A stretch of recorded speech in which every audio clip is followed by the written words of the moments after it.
In this video, we'll talk about the second major type of machine learning problem called unsupervised learning. In the last video, we talked about supervised learning. Back then, we got datasets that looked like this, where each example was labeled either as a positive or a negative example, whether it was a benign or a malignant tumor. So for each example in supervised learning, we were told explicitly what is the so-called right answer, whether it's benign or malignant. In unsupervised learning, we're given data that looks different. We're given data that looks like this, that doesn't have any labels, or that sort of all has the same label, or really no labels. So we're given a data set, and we're not told what to do with it, and we're not told what each data point is. Instead, we're just told, here is a data set. Can you find some structure in the data? Given this data set, an unsupervised learning algorithm might decide that the data lives in two different clusters. And so there's one cluster, and there's a different cluster. And the unsupervised learning algorithm may break this data into these two separate clusters. So this is called a clustering algorithm, and this turns out to be used in many places. One example where clustering is used is in Google News. And if you've not seen this before, you can actually go to this URL, news.google.com, to take a look. What Google News does is every day it goes and looks at tens of thousands or hundreds of thousands of news stories on the web, and it groups them into cohesive news stories. For example, let's look here.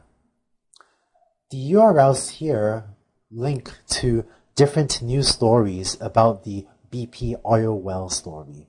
So let's say I click on one of these URLs. I'm going to click on one of these URLs. What I'll get to is a web page like this. Here's a Wall Street Journal article about the BP oil well spill story. So BP kills Macondo, which is the name of the spill. And if you click on a different URL from that group, then you might get a different story. Here's a CNN story about, again, the BP oil spill. And if you click on yet a third link, then you might get, a different story. Here's the UK Guardian story about the BP oil spill. So what Google News has done is looked at tens of thousands of news stories and automatically clustered them together so that news stories that are all about the same topic get to display together. It turns out that clustering algorithms and unsupervised learning algorithms are used in many other problems as well. Here's one on understanding genomics. Here's an example of DNA microarray data. The idea is you get a group of different individuals, and for each of them, you measure how much they do or do not have a certain gene. Technically, you measure how much certain genes are expressed. So these colors, red, green, gray, and so on, they show the degree to which different individuals do or do not have a specific gene. And what you can do is then run a clustering algorithm to group individuals into different categories or into different types of people. So this is unsupervised learning because we're not telling the algorithm in advance that, these are type 1 people, those are type 2 persons, those are type 3 persons, and so on. And instead, what we're saying is, here's a bunch of data. I don't know what's in this data. I don't know who's in what type. I don't even know what the different types of people are. But can you automatically find structure in the data for me? Can you automatically cluster the individuals into these types that I don't know in advance? Because we're not giving the algorithm the right answer for the examples in my data set, this is unsupervised learning. Unsupervised learning, or clustering, is used for a bunch of other applications.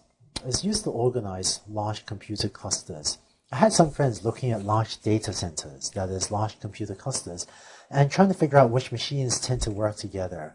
And if you can put those machines together, you can make your data center work more efficiently. Here's the second application, social network analysis. So given knowledge about which friends you email the most, or given your Facebook friends or your Google Plus circles, can we automatically identify which are cohesive groups of friends, or so which are groups of people that all know each other? Market segmentation. Many companies have huge databases of customer information. So can you look at this customer data set and automatically discover market segments and automatically group your customers into different market segments so that you can automatically and more efficiently sell or market to your different market segments together? Again, this is unsupervised learning because we have all this customer data, but we don't know in advance what are the market segments, and for the customers in our data set, we don't know in advance who is in market segment 1, who's in market segment 2, and so on. But we have to let the algorithm discover all this just from the data. Finally, it turns out that unsupervised learning is also used for, surprisingly, astronomical data analysis, and these clustering algorithms give surprisingly interesting or useful theories of how galaxies are formed. All these are examples of clustering, which is just one type of unsupervised learning. Let me tell you about another one. I'm going to tell you about the cocktail party problem. So you've been to cocktail parties before, right? Where you can imagine there's a party, room full of people, all sitting around, all talking at the same time. And there are all these overlapping voices because everyone's talking at the same time. And it's almost hard to hear the person in front of you. So maybe you have a cocktail party with two people talking at the same time, and a somewhat small cocktail party. And we're going to put two microphones in the room. So there are microphones.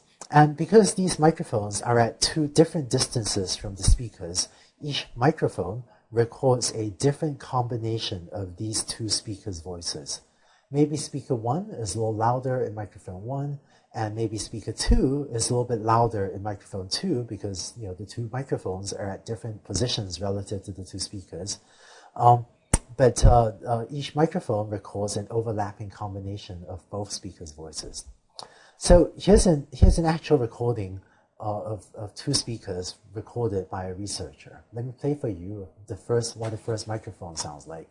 1, 2, 3, 4, 5, 6, 7, 8, 9, 10. All right, maybe not the most interesting cocktail party is two people counting from 1 to 10 in two languages, but there you go. What you just heard was the first microphone recording. Here's the second recording. 1, 2, 3, 4, 5, 6, 7, 8, 9, y 10. So what you can do is take these two microphone recordings and give them to an unsupervised learning algorithm called the cocktail party algorithm, and tell the algorithm, find structure in this data for me. And what the algorithm will do is listen to these audio recordings and say, it sounds like the two audio recordings that are being added together or that are being summed together to produce these recordings that we had. Moreover, what the cocktail party algorithm will do is separate out these two audio sources that were being added or being summed together to form our recordings. And in fact, here's the first output of the cocktail party algorithm. 1, 2, 3, 4, 5, 6, 7, 8, 9, 10. So it separated out the English voice in one of the recordings, and here's the second output. 1, 2, 3, 4, 5, 6, 7, 8, 9, y 10. Not too bad, huh? To give you one more example, here's another recording of another similar situation. Here's the first microphone. 1, 2, 3, 4, 5, 6, 7, 8, 9, 10. Okay, so the poor guy's gone home from the cocktail party and he's now sitting in a room by himself talking to his radio. Here's the second microphone recording. 1, 2, 3, 4, 5, 6, 7, 8, 9, 10. When you give these two microphone recordings to the same algorithm, what it does is again say, it sounds like there are two audio sources, and moreover, the algorithm says, here is the first of the audio sources I found. 1, 2, 3, 4, 5, 6, 7, 8, 9, 10. So that wasn't perfect. It got the voice, but it also got a little bit of the music in there. Then here's the second output of the algorithm.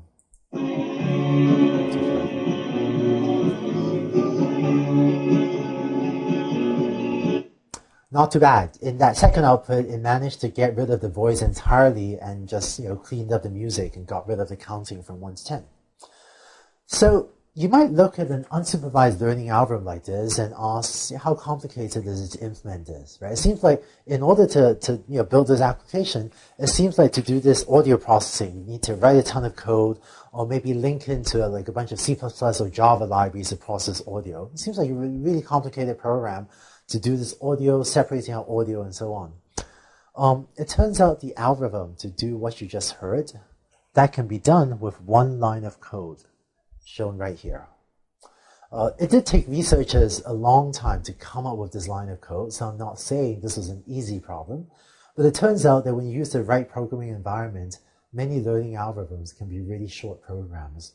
So this is also why in this class, we're going to use the Octave programming environment. Octave is free open source software, and using a tool like Octave or MATLAB, many learning algorithms become just a few lines of code to implement. Later in this class, I'll also teach you a little bit about how to use Octave, and you'll be implementing some of these algorithms in Octave, or if you have MATLAB, you can use that too. Turns out that in Silicon Valley, for a lot of machine learning algorithms, what we do is first prototype our software in Octave, because software like Octave makes it incredibly fast to implement these learning algorithms. Here, each of these functions, like for example, the SVD function, that stands for singular value decomposition, but that turns out to be a linear algebra routine that is just built into Octave. If you were trying to do this in C++ or Java, this would be many, many lines of code linking complex C++ or Java libraries. So you can implement this stuff in C++ or Java or Python, but it's just much more complicated to do so in those languages. What I've seen after having taught machine learning for about a decade now is that you learn much faster if you use Octave as your programming environment. And if you use Octave as your learning tool and as your prototyping tool, it'll let you learn and prototype learning algorithms much more quickly.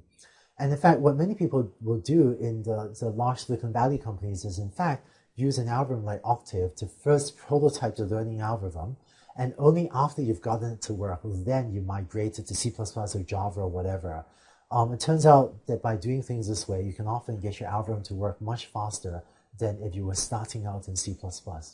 So I know that as an instructor, I get to say, trust me on this one, only a finite number of times.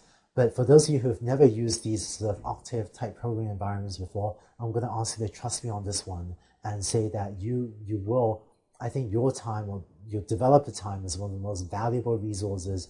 And having seen lots of people do this, I think you as a machine learning researcher or machine learning developer will be much more productive if you learn this stuff and prototype this stuff in Octave than in some other language. Finally, to wrap up this video, I have one quick review question for you. We talked about unsupervised learning, which is a learning setting where you give the algorithm a ton of data and just ask it to find structure in the data for us. Of the following 4 examples, which of these 4 do you think would be an unsupervised learning algorithm as opposed to a supervised learning problem? For each of the 4 checkboxes on the left, check the ones for which you think unsupervised learning algorithm would be appropriate, and then click the button on the lower right to check your answer. So when the video pauses, please answer the question on the slide. So hopefully you remembered the spam filter problem. If you have labeled data, of spam and non-spam email, we treat this as a supervised learning problem. The news story example, that's exactly the Google News example that we saw in this video. We saw how you can use a clustering algorithm to cluster news articles together. So that's unsupervised learning. The market segmentation example I talked about a little bit earlier. You do that as an unsupervised learning problem because I'm just going to give my algorithm data and ask it to discover market segments automatically. And the final example, diabetes, well, that's actually just like our breast cancer example from the last video, only instead of, good and bad cancer tumors or benign and malignant tumors, we instead have diabetes or not. And so we will use that as we will solve that as a supervised learning problem, just like we did for the breast tumor data. So that's it for unsupervised learning. And in the next video, we'll delve more into specific learning algorithms and start to talk about just how these algorithms work and how you can go about implementing them.